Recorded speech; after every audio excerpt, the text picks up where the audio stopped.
할렐루야. 옆에 보내고 인사하십시다. 8월 한 달 동안 당신은 승리하셨습니다.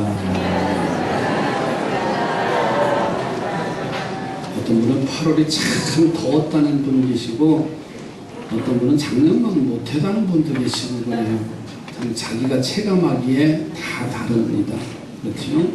덥게 느끼면 더웠고, 작년보다 좀 시원했다 하면 시원하고, 제가 예언했잖아요. 가을은 온다고요. 또 예언할게요. 겨울은 옵니다. 걱정하지 마시고 그냥 은혜 가운데 거하시기 바래요. 여름 왔다고 걱정하지 마시고, 가을 왔다고 염려하지 마시고요. 사계절 자체가 우리 인생에게는 최고의 축복이고, 어제 게스트들이 고백을 합니다. 감사의 글 속에 대한민국에 태어난 것 자체가 감사하다는 거예요. 그러니까 우리는 축복받은 민족이지. 오늘 본문에 보니까 가나의 혼인잔치에 초대를 받은 사람이 있습니다. 예수님과 그의 어머니, 이 가나의 혼인잔치에 초대를 받았어요. 그런데 결혼식 도중에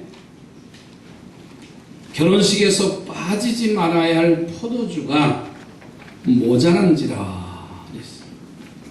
모자랐다고 하는 것은 그 가정에, 그 잔치에 어려움이 왔다는 사실입니다. 그런데 이 사실을 알게 된 예수님의 어머니 마리아는 예수님께 도움을 요청을 하잖아요. 그런데 예수님께서는 난색을 표하면서 아직은 내 때가 아닙니다. 그런데도 예수님의 어머니 마리아는 아랑곳하지 않고 하인들에게 이렇게 말합니다. 예수님께서 무슨 말씀을 하시든지 그대로 행하라. 그런 당부를 했습니다. 예수님은 하인들에게 물을 길어와 결례에 쓰는 그 돌 항아리에 채우라고 말씀하시고, 그리고서는 물이 찾아 그것을 떠서 연회장에게 가져다 주라고 명하셨지.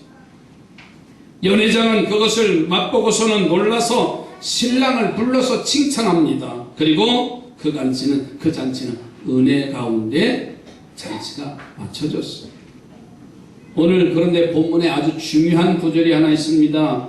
여러분, 요한복음 2장 9절 가서 말씀을 보시면, 연회장은 물로 된 포도주를 맛보고도 어디서 났는지 알지 못하되 물 떠온 하인들은 뭐하더라? 알더라. 누가 알더라고요? 물을 떠온 하인들은 알았다는 거예요. 기적이 이루어지는 것을 아무도 알지 못했지만,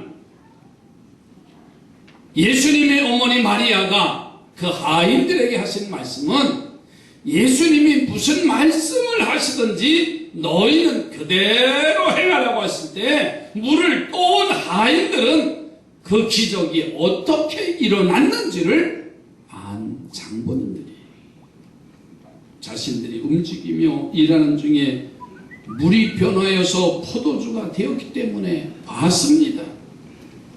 기적은 예수님이 이루시지만 그 속에는 하인과 같은 사람들이 절대적으로 필요하다는 말씀이에요. 내가 바로 하인과 같은 사람이 되셔서 기적을 완성하고 체험하는 우리 삼산의 성도들이 되어져 가기를 주님의 이름으로 축복합니다. 첫째로 오늘 말씀의 제목을, 기적을 만드는 손길은 누구냐? 예수님만 바라보는 자. 예수님만 바라보기를 주의 이름으로 축복합니다. 오늘 2절 말씀을 보세요. 여러분, 요한복음 2장 이 말씀은 너무나 잘 아는 말씀이에요. 이 5절에 그의 어머니가 하인들에게 이르되 너희에게 무슨 말씀을 하시든지 그대로 하라 하니라.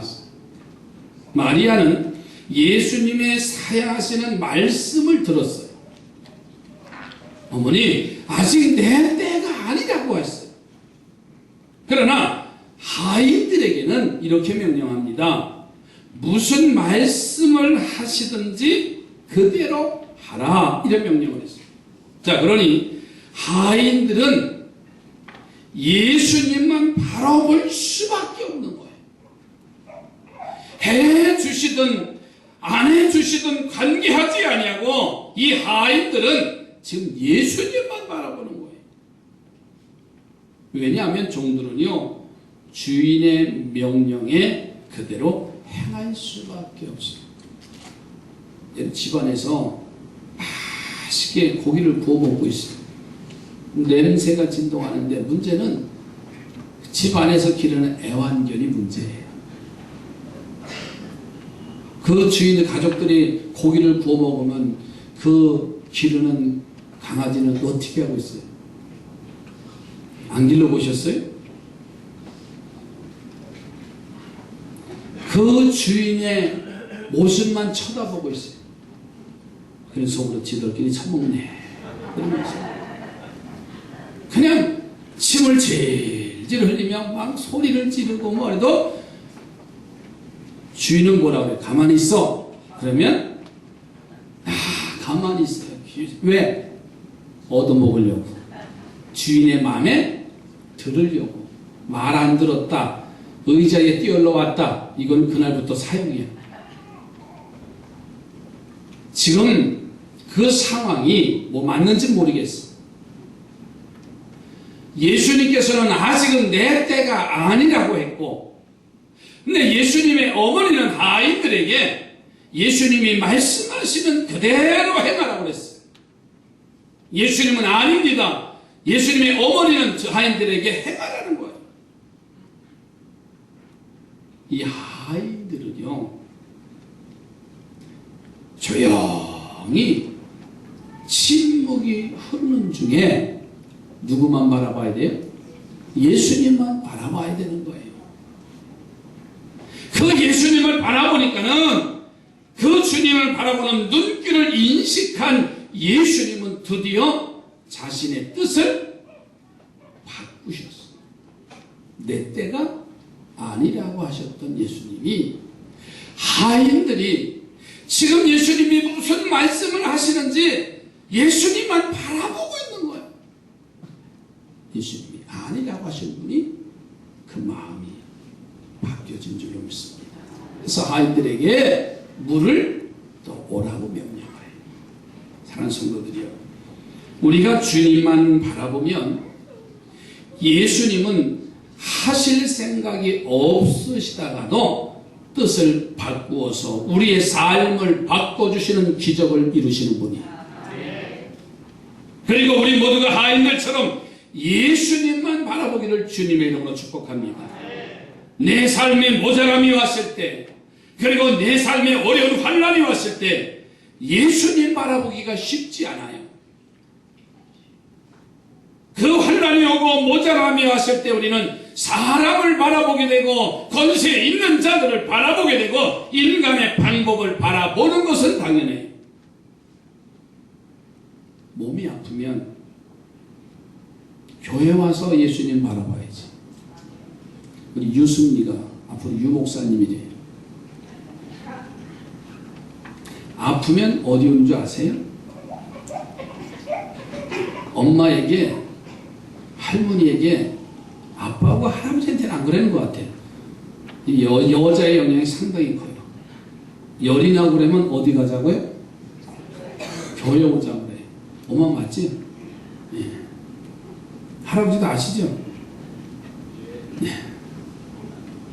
어렸을 때는 아파, 열이 나 그러면 교회 와서 기도하고 기도받자, 목사님한테 기도받자는 거예요.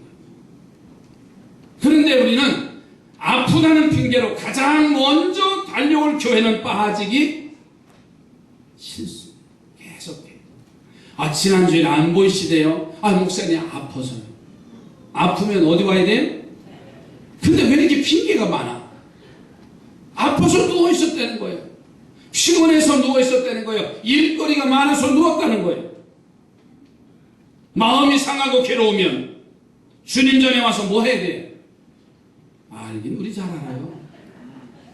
마음이 상하고 괴로우면 주의 전에 와서 예배하고 기도하고 찬송하고 예수님만 바라봐야 되는데 속상하다고 교회 안 나오고, 아멘. 괴로워서 교회 못 나오고 아멘.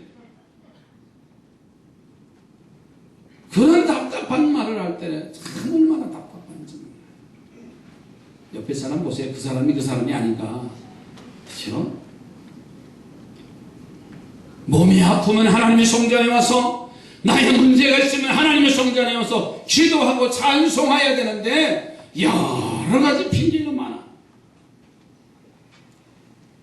이런 우리들의 연약함을 아시고 우리를 깨닫게 하시려고 포도주가 모자란다고 하실 때 물을 변화시켜서 포도주를 만들지 않으셨어요. 일부러 내 때가 아직 아니라고 말씀하셨어요. 그리고는 예수님만 바라보는 하인들의 눈길 속의 뜻을 바꾸시는 행동을 행하신 것을 볼 수가 있어요. 이스라엘 백성들이 출애굽을 합니다. 가나안 땅을 가기 위해서 광야길을 걸어가지요. 그리고 홍해 바다에 가까워졌을 때 애굽에 있는 바로의 마음이 바뀌었어요. 그래서 군대를 보내서 이스라엘 백성들을 잡아오라고 해요.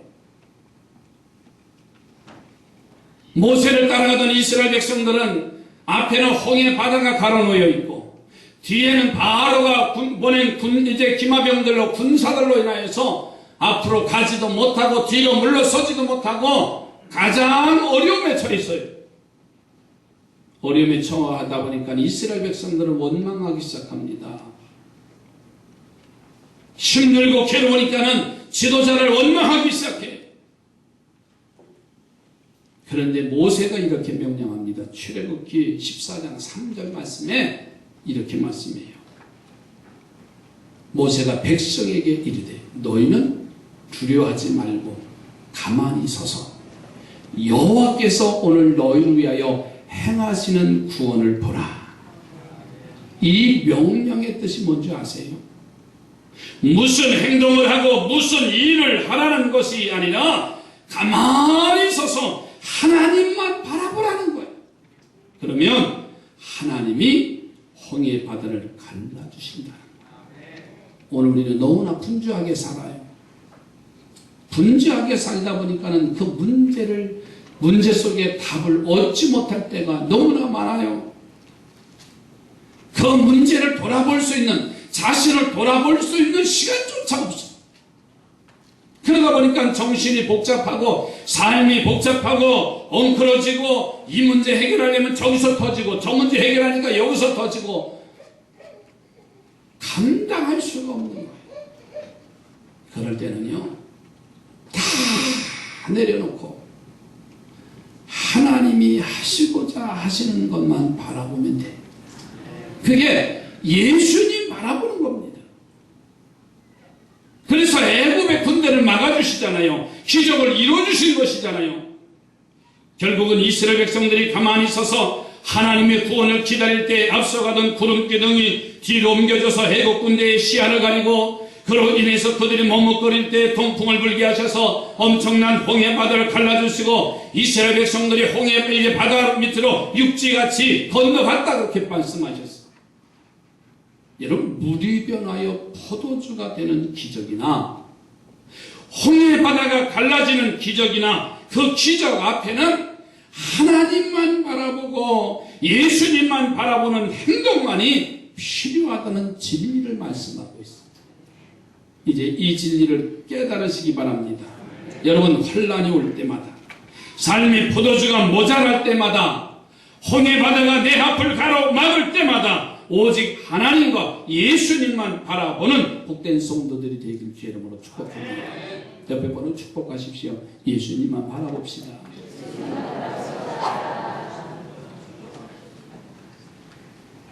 모두가 기적은 몰라도요,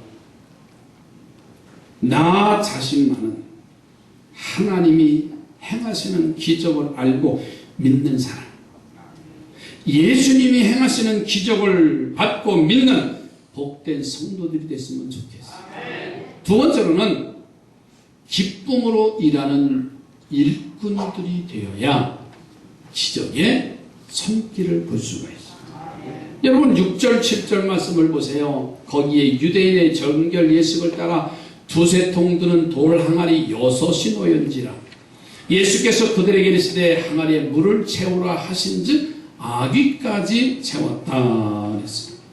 마침 돌 항아리 6개가 그 집 입구에 놓여 있습니다. 예수님은 그 돌 항아리에 이제 하인들에게 물을 가져다가 채우라고 명령을 하세요. 성지순례에 가면서 이 가나 혼인잔치의 교회를 가본 적이 있습니다. 커다란 돌 항아리가 아직까지 보존되어 있는 것을 볼 수가 있어요. 마치 커다란 돌 절구같이 생겼는데 크기가 우리나라 큰 장독만 합니다. 그런데 돌을 깎아서 만들어서 두께가 절구처럼 두껍고 사람 두셋이 쉽게 움직일 수 없는 대단히 큰 돌 항아리예요. 언뜻 보아도 사람이 먹는 식수를 담는 그릇은 아니에요. 손을 씻는 데든가 아니면 허드렛 물로 사용하는 그런 그릇과 같이 보여요. 그런 항아리에 예수님께서 물을 채우라고 명령을 하시는데, 자, 지금 필요한 것은 사람들이 먹어야 할 포도주가 필요한 거지 물이 필요한 건 아니에요. 그런데 그런 식수 같은 깨끗한 물이 아니라 손 씻을 그릇에 물을 채우라고 하시는 예수님의 명령을 보세요. 이 주님의 명령은요, 이해가 안 되는 명령입니다. 그런데 하인들은 그 돌 항아리에 물을 길어서 아기까지 채웠다. 가득 채웠다 그랬어요. 이것은 그들이 물을 길러오라고 하는 주님의 명령을 기쁜 마음으로 행했기에 나온 결과입니다. 여러분, 일은 기쁨으로 하는 겁니다. 옆에 분하고 기쁨으로 하시기 바랍니다. 아주 중요한 진리가 여기 담겨져 있어요. 우리는 합리적으로 이해가 되면 좋은 일은 기쁨으로 할 수 있어요. 합리적으로 내가 이해가 됩니다. 그러나 내가 잘 이해가 되지 아니하고 내 마음에 동의할 수 없으면 그 일은 기쁨으로 할 수 없어요. 여러분, 이 본문의 하인들을 보세요. 예수님의 명령에 이해가 되지 아니하는 거예요. 아마 기적을 베푸신다면 그 물을 길어다 놓은 그 물을 채우는 그 돌 항아리에 물이 포도주로 지금 변화돼서 최고의 극상 포도주가 됐다고 한다면 하인들이 지금 이해가 될 거예요. 그러나 빈 항아리에 물을 갖다 채우라는 거예요. 아니, 정신이 있으신가요? 포도주를 달라고 하는데 물을 갖다 채우라니까 정신이 있나요? 이해가 되지 않습니다. 동의가 되지 않습니다. 여러분, 이 하인들은요, 기적을 만드는 주인공이 됐는데요, 동의가 안 돼도, 이해가 안 돼도요, 그 일을 기쁨으로 했어요. 아구까지 채우라니까 넘치게 채우는 모습을 볼 수 있어요. 억지로 하면은요, 한 70%쯤 하고 다 됐습니다. 아니다. 가서 확인해. 아니, 더 길러와. 이게 사람의 모습이에요. 그런데 이해가 안 되고 동의가 안 되는데 그 명령에 100% 순종한 모습을 볼 수가 있어요. 여러분, 사르밧 가부의 우리가 너무나 잘 알잖아요. 먹을 것이 없어서 아들과 함께 죽을 처지가 됩니다. 마지막 한 움큼 밀가루와 그것을 구울 수 있는 기름만이 남았다고 그랬어요. 성문 입구에 나가서 나뭇가지를 주워다가 떡을 구워 먹고서는 그 다음은 죽음을 기다리는 그런 절박한 상황입니다. 그런데 엘리야 선지자가 만나서 물과 떡을 좀 가져다 달라는 거예요. 그래서 가부는 자신은 떡은 없고 마지막 밀가루 기름이 있어서 그것을 구워 먹고 죽을 참이라고 사정을 설명하지요. 그런데 엘리야 선지자는 뭐랍니까? 그 설명은 들은 채도 안 하고 자기에게 마지막 남은 빵을 부어 가져오라는 거예요. 배고픈 내 자식을 먹이는 게 이치입니다. 선지자쯤 됐으면은 이해를 하고 형편을 알아주고서는 격려하고 있는 집안에 거 갖다가 없는 집안에 좀 주고 자기 것에 주머니를 털어서 주는 게 선지자의 역할이에요. 또 사르밧은 이렇게 말하실 겁니다. 나 말고 좀 잘 사는 집에 가서 좀 달라고 하시지. 하필이면 왜 그날 그거 먹고서는 언제 먹을는지 모르는 그 상황을 왜 하필이면 나에게 와서 달라고 합니까? 그런데 엘리야는 굳이 그 남은 밀가루를 빵을 구워서 자신에게 가져오라는 거예요. 도저히 행할 수 없는 그 명령. 그러나 사르밧 과부는요, 그 말씀을 듣고 마음이 바뀌어집니다. 마지막 남은 밀가루와 기름으로 빵을 만들어서 엘리야 선지자에게 가져오지요. 그러자 그 손길에 기적이 나타나기 시작했어요. 3년 6개월 동안 과부의 밀가루통은 마르지 않았다고 했습니다. 그 집에 기름병에 기름이 떨어지지 않았다고 했습니다. 그래서 무서운 3년의 기근이 해결되는 놀라운 기적의 주인공이 됐다고 말씀했어요. 우리는 그동안 내 마음에 맞는 일만 기쁨으로 행했습니다. 내가 편해야 주일 성수하고, 내가 기분 좋아야 봉사하고, 내가 즐거워야 기도하고, 내가 시간 있어야 찬송하고, 그러면서 우리는 좋은 일 하는 사람이라고 나름대로 이름만 나면 내 주변의 어려운 이들을 도왔잖아요. 이름 나지 않거나 내 기분이 나쁘면 그런 일을 절대로 행하지 않겠다고 하는 게 사람의 모습이에요. 교회도 내가 원하는 방법으로 달려가고 있으면 교회 주인 같은 그 심정으로 일했지만 그렇지 않을 때는 어떻습니까? 비방하고 불평하고 원망하고 비관자의 자리에, 방관자의 자리에, 불평의 자리에 너무나 당당하게 우리는 서 있어요. 그래서 언제나 주님 믿는 사람들에게 오는 기적과 능력은요, 나를 피해서 가요. 오병이의 기적, 성경의 이야기일 뿐이지 나에게는 상관이 없어요.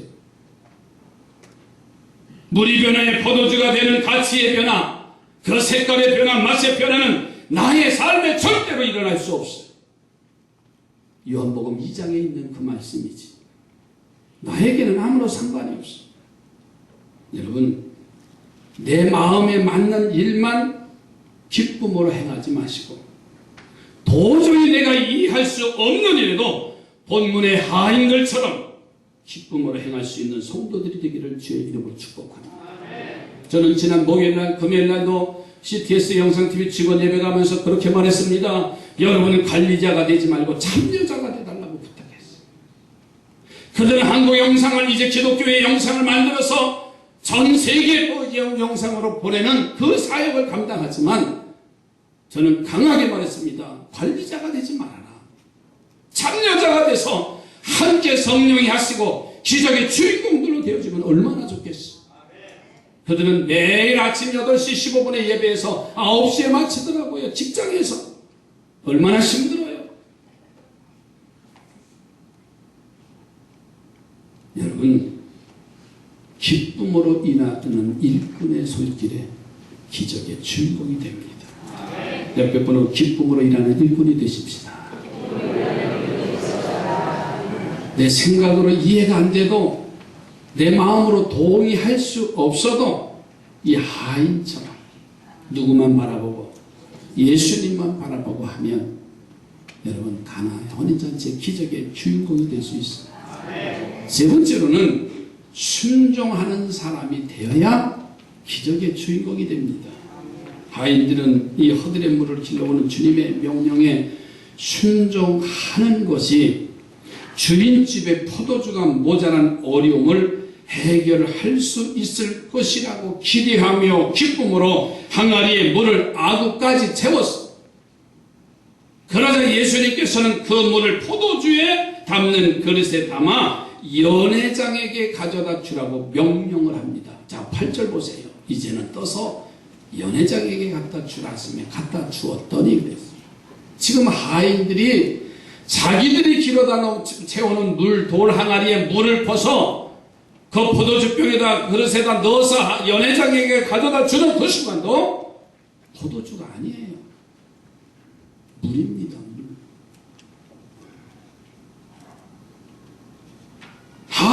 그들의 처지에서 예수님의 명령에 불순종할 수는 없었어. 거기다가 그들은 돌 항아리에 아구까지 채우며 기쁨으로 일한 사람들이 절대로 불순종할 분위기가 아닌데, 그러나 자신들이 길어온 물을 포도주 담는 그릇에 담아서 연회장에게 가져가라고 하는 주님의 명령은 다시 한번 확인할 만한 일이에요.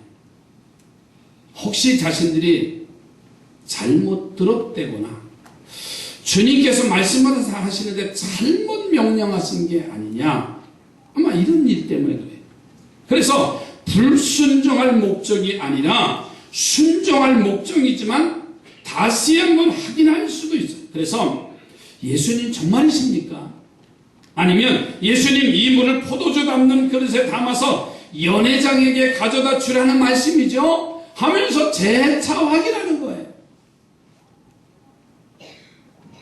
그런데 아이들은요, 그것조차도 하지 않았어요. 묵묵히 포도주 담는 그릇에 자신들이 길어온 그 물을 연회장에게 가져다 주는 장면 한번 연상해 보세요. 그러다 물이 변해서 최상급 포도주가 됐어요. 성경학자들은 물이 변하여 포도주가 되는 때가 바로 이때였을 것이라고 추측을 해요. 여기서 우리는 기적은 바로 하인들처럼 순종하는 손길이 있을 때 만들어진다는 거예요. 순종과 복종의 차이는 전혀 다릅니다. 예를 들어서 제가 여러분들에게 어디를 가자고 명했어요. 자, 그런데 여러분들은 그곳에 가기가 싫어요. 그러나 목사님이 가자고 하시니까는 싫은 마음으로 따라갈 수 있는 거예요. 이건 뭐예요? 복종이에요, 복종. 싫은데 상황이 되지 않는데 따라오긴 왔어요. 이게 복종이에요. 어제 성령 수양에 시간은 없는데 가기는 좀 어려운데 따라오기는 왔어요. 이게 복종이에요. 근데 순종은 뭐냐? 가기 싫은 마음을 바꾸는 거예요. 그래서 가고 싶은 마음으로 만들어서 따라가는 게 순종이에요. 이해가 되세요? 똑같은 것 같지만 가기 싫은 거 체면도 있고 목사님이 하도 엄포를 놓으니까 내 신상이 해로워. 안 가면 강대상에서 또 화가 나올 것 같아. 가자. 그리고 따라오면 복종이에요. 억지로 해도. 근데 순종은 내가 어제 시간이 안 되고 여러 가지 상황 조건이 안 되고 가지 못할 상황인데 거기 가면 또 하루 종일 밤 10시까지 어떻게 아침 새벽서부터. 그런데 그 마음이 바뀌어진 거예요. 이왕 갈 바에는 아멘이죠. 기쁨으로 가자. 왜 성가대에서 묻는 소리가 나와요? 뭐가 있어요? 지금 내가 참고 있는 거예요, 몇 사람들. 이 말씀 듣고 회개하고 오늘 음료수 사와요. 억지로는 갔는데 거기서 억지로 있으면 이게 은혜가 안 돼요. 이왕 갈 바에는 마음 바꿔서 간 사람은 은혜가 돼. 그게 순종이에요, 그게. 이해가 되세요? 옆에 분은 이왕 할 바에는 순종하며 합시다. 아니 마음을 고쳐봅시다. 그죠? 마음을 고쳐서 예배하면 그 자리가 은혜의 자리예요. 억지로 와서 끌려왔어도요, 마음을 바꿔서 예배하니까 은혜스럽잖아. 근데 마음을 안 바꿔서 왔으면 계속 불편한 거야. 어제뿐만 아니라 우리가 그래요. 복종은요, 마음에 관계없이 행동하는 게 복종이고요. 순종은 마음도 행동도 함께 하는 게 순종이에요. 그래서 순종이 쉬운 것 같아도 어렵습니다. 그래서 눈으로 보아서는 순종하는 사람 같은데 그 사람의 손길에서 물이 변하여 포도주가 되는 기적이 일어나지 않는 것은 뭔지 아세요? 복종할 줄은 알지만 순종할 줄은 모르는 거예요. 성경에 말씀은 하셨지만 내가 그 그것을 동의하지 않는 겁니다. 가나의 혼인잔치에 기적이 일어났다고 하는데 나는 알아요. 그러나 내 삶의 모습에서는 동의가 안 돼요. 홍해바다가 이제 길이 갈라지는 것은 이미 출애굽에 있는 사건이지만 오늘 내게의 상황과 조건을 보니까 동의가 되질 않아. 그러니까 기적이 나올 수가 없어. 이제 말씀을 마칠게요. 순종한 사람이 됩시다. 웃으면서 하며 순종하는 사람이 됩시다. 그래요. 그렇게 좀 해봐요. 여러분의 손으로 하는 일마다 물이 변해서 포도주가 되는 기적을 만들어가기를 주님의 이름으로 축복합니다. 이 하인들의 순종을 봤어. 마음에 맞고 내 판단에 이해가 될 때만 순종하지 말고 더 이해가 될 수 없는 일이라도 주님의 명령이라면 순종할 수 있는 우리 삼산의 성도들이 되셔서 기적에 꼭 쓰임받고 기적의 자리에 여러분들이 있는 복된 성도들이 되기를 주의 이름으로 축복합니다. 기도합니다. 하나님 감사합니다. 기적